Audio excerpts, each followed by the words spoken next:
O silêncio que envolvia a Avenida Dom Manuel, no coração de Fortaleza, era quase absoluto naquelas noites de agosto de 2005. Nada na superfície denunciava que, apenas 4 metros abaixo do asfalto quente e das rodas dos carros que passavam, o maior golpe da história do Brasil estava sendo executado com uma precisão cirúrgica e assustadora.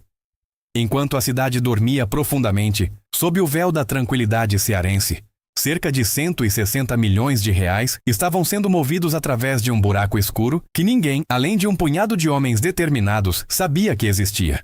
Esse não era um crime de oportunidade, mas uma obra-prima da engenharia criminal que começou com a construção de uma fachada perfeita. Há alguns meses, a empresa chamada Grama Sintética havia se estabelecido na região de maneira exemplar. Para os vizinhos, pedestres e comerciantes locais, tratava-se apenas de mais um novo empreendimento promissor na capital.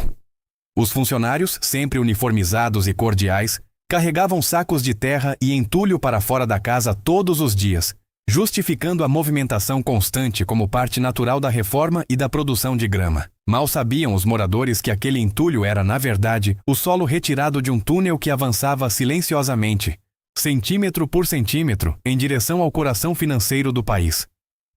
A construção dessa passagem subterrânea de 78 metros era um desafio técnico monumental que exigia paciência e sangue frio. O túnel possuía iluminação elétrica interna, sistemas de ventilação improvisados para manter o oxigênio fluindo e um escoramento de madeira meticuloso para evitar desabamentos catastróficos que poderiam enterrar todos vivos. O planejamento exigia mentes estratégicas, unindo a força bruta e os recursos financeiros do PCC à expertise técnica de especialistas em escavação de solo. No centro dessa engrenagem estava Alemão, o mentor intelectual do crime. Para ele, o assalto não representava apenas a promessa de uma riqueza inimaginável, mas o ápice de sua carreira e a conquista de um status lendário no submundo. Alemão era movido pela vontade de realizar o que todos consideravam impossível. Durante meses, a tensão entre os membros da quadrilha era palpável no ar úmido do subsolo. O suor se misturava à poeira vermelha enquanto trabalhavam em turnos ininterruptos, cavando manualmente com ferramentas pequenas para evitar vibrações excessivas que pudessem alertar os sistemas de segurança do banco. Cada palmo conquistado era uma vitória contra o tempo e contra o sistema. O momento mais crítico finalmente chegou quando as ferramentas encontraram a resistência fria do concreto armado, que protegia o cofre principal. O obstáculo tinha mais de 1 metro de espessura e era reforçado com malha de aço pesada. Qualquer erro na perfuração poderia acionar sensores de vibração ou alarmes silenciosos. Usando macacos hidráulicos, os criminosos trabalhavam em um silêncio angustiante, onde cada ruído parecia amplificado pelo medo constante de um desabamento ou de serem cercados pela Polícia Federal. Mas a persistência foi recompensada. O último bloco de concreto finalmente cedeu. Eles estavam cara a cara com aproximadamente 3,5 toneladas de dinheiro, empilhadas em paletes que pareciam infinitos sob a luz fraca das lanternas. O tempo agora corria contra eles, e o peso daquela fortuna seria o seu maior inimigo. A logística de retirada era exaustiva. Antes de continuarmos essa história, inscreva-se no canal e nos conte nos comentários de onde você está assistindo agora. O trabalho braçal de carregar o dinheiro exigia resistência física sobre-humana. Homens passavam horas em fila indiana, passando baldes cheios de notas de R$ 50 de um para o outro, como formigas saqueando um banquete. A adrenalina pulsava, mas o cansaço era extremo. Cada balde representava milhões. Cada viagem era um passo para o luxo ou para a prisão. Eles sabiam que tinham pouco tempo até que o banco abrisse na segunda-feira.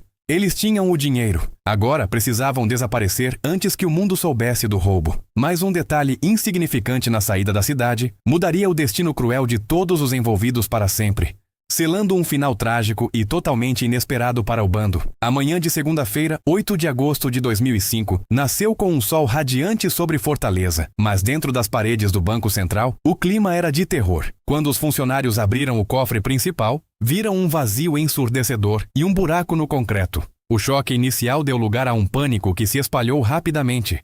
A notícia de que 164 milhões de reais haviam desaparecido sem disparar alarmes atingiu a Polícia Federal como um soco. O país parou para entender como aquela audácia fora possível. A pressão sobre os investigadores era imensa. Tratava-se do maior roubo de bancos da história brasileira, e o prestígio da segurança nacional estava em jogo diante de um inimigo invisível que operou sob seus pés. Enquanto as autoridades processavam a magnitude do crime, a quadrilha já estava em rotas de fuga. A dispersão foi tão audaciosa quanto o próprio roubo. Eles não fugiram apenas em carros comuns, utilizaram caminhões cegonha carregados de veículos de luxo, cujos painéis escondiam fortunas em notas vivas. A audácia chegou ao ponto de membros negociarem a compra de um jatinho particular, pagando com dinheiro que ainda cheirava ao mofo do cofre. No entanto, a semente da ruína foi plantada na ostentação. O primeiro grande erro aconteceu de forma mundana. Um dos integrantes comprou diversos veículos em uma concessionária pagando tudo em espécie. O rastro de notas novas, com números de série consecutivos, chamou a atenção imediata do controle financeiro, criando a primeira pista sólida para os agentes federais. Mas o perigo não vinha apenas da lei. O dinheiro trouxe um rastro de sangue e traição que mancharia diversas capitais. O efeito colateral do roubo manifestou-se de forma brutal poucos dias após a fuga. Criminosos rivais e policiais corruptos iniciaram uma caçada paralela e impiedosa. Eles não buscavam a justiça, mas a própria parte da fortuna através da violência. O submundo transformou-se em um campo de batalha, onde os assaltantes tornaram-se as presas mais valiosas do país. A paranoia começou a corroer a confiança interna. Alemão via seu grupo se desintegrar sob o peso da ganância e da desconfiança mútua. Quem estaria vazando informações para os sequestradores em troca de proteção? O drama atingiu seu ponto mais trágico com Luiz Ribeiro, um dos mentores do plano. Ele foi sequestrado em uma operação violenta por homens que sabiam exatamente quanto ele carregava. Apesar de possuir milhões, a ironia foi cruel. O dinheiro que ele roubou tornou-se sua sentença de morte. Não havia mais para onde correr. Mesmo após o pagamento de resgates, seu corpo foi encontrado em uma estrada deserta como um lembrete de que não existe honra no crime quando o valor em jogo é estratosférico. A desintegração do grupo era agora inevitável e acelerada pelo medo. Antigos aliados dormiam de olhos abertos, temendo que o próximo telefonema fosse de um carrasco. Enquanto isso, a Polícia Federal fechava o cerco de forma técnica. Através de inteligência financeira, os investigadores rastreavam cada nota marcada que entrava no mercado, denunciando lavanderias de fachada. As prisões simultâneas começaram a desmantelar a rede de apoio de forma irreversível. A cada suspeito detido, uma nova peça do quebra-cabeça surgia, revelando a complexidade da rede de Alemão. A caçada humana não dava sinais de trégua, e os muros estavam se fechando rapidamente para todos os envolvidos. Um informante estratégico, mantido sob forte custódia policial, revelou que o verdadeiro cérebro da operação já poderia estar em outro país, vivendo sob uma identidade nova em algum paraíso fiscal. Ou talvez essa fosse apenas mais uma manobra fria e calculada para despistar os agentes. O assalto foi tecnicamente perfeito. Uma obra-prima sem precedentes, mas a divisão dos bens revelou-se um banho de sangue infinito. Enquanto a Polícia Federal prendia os primeiros suspeitos, um informante revelou que o verdadeiro mentor já estava em outro país, com uma nova identidade. Ou era isso que eles queriam que a polícia acreditasse?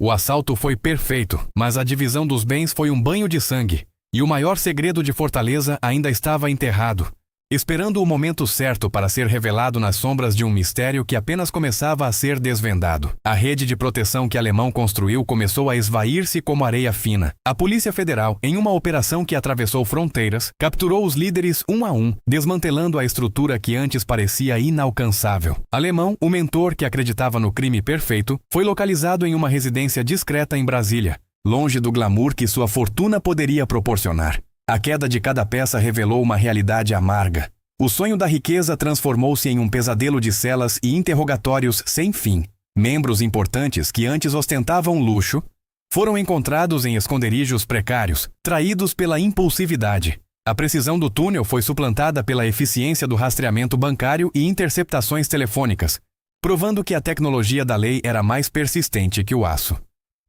Um mistério profundo permaneceu sobre as cinzas da investigação. Dos 164 milhões de reais levados, menos de 50 milhões foram recuperados ao longo dos anos. A pergunta que ainda ecoa é uma só. Onde exatamente estão os mais de 100 milhões restantes? Notas de R$ 50 parecem ter evaporado no ar quente do Ceará. Teorias sugerem que o dinheiro foi lavado por laranjas, enviado ao exterior ou enterrado em locais que apenas os mortos conhecem. Essa fortuna invisível criou uma lenda urbana poderosa que persiste, alimentando a ganância de caçadores de tesouros e a frustração dos investigadores que nunca fecharam essa conta matemática impossível, deixando um buraco negro no sistema financeiro nacional. O impacto em Fortaleza foi profundo. A cidade tornou-se cenário do crime do século, forçando a reavaliação da segurança bancária mundial. Especialistas estudaram o túnel para entender como homens comuns enganaram sensores avançados. A simplicidade da escavação manual, aliada à disciplina de silêncio, expôs a vulnerabilidade do sistema diante da determinação humana. A fachada da empresa Grama Sintética tornou-se símbolo da audácia criminosa. Um lembrete constante de que o perigo se esconde sob a normalidade. O túnel não era apenas um caminho para o dinheiro, mas um monumento à engenhosidade desviada, que marcou para sempre a história urbana da capital cearense. Para os membros que escaparam da prisão inicial, o destino reservou caminhos sombrios. A redenção pelo dinheiro era apenas uma miragem. Aqueles que tentaram recomeçar com novas identidades foram caçados sem trégua pela própria ganância do submundo. O dinheiro do Banco Central tornou-se uma herança maldita. Onde quer que aparecesse, a morte e a traição o seguiam. Assassinatos em queima de arquivo tornaram-se comuns entre os ex-associados de Alemão, provando que a divisão de um espólio tão vasto é uma sentença de morte lenta. No submundo, o silêncio vale mais que o ouro. E muitos pagaram com a vida por segredos que não conseguiram guardar. O confronto final entre a lei e os remanescentes da quadrilha foi um cerco de exaustão. A vitória dos criminosos foi fugaz. Embora tivessem vencido o sistema por um breve momento, a vida que se seguiu foi uma fuga perpétua. Atualmente, a maioria dos envolvidos cumpre penas severas, enquanto outros desapareceram, deixando apenas lendas. O túnel foi finalmente preenchido com toneladas de concreto sólido pela polícia. O ato de selar o buraco foi uma tentativa simbólica de enterrar uma das histórias mais audaciosas do Brasil.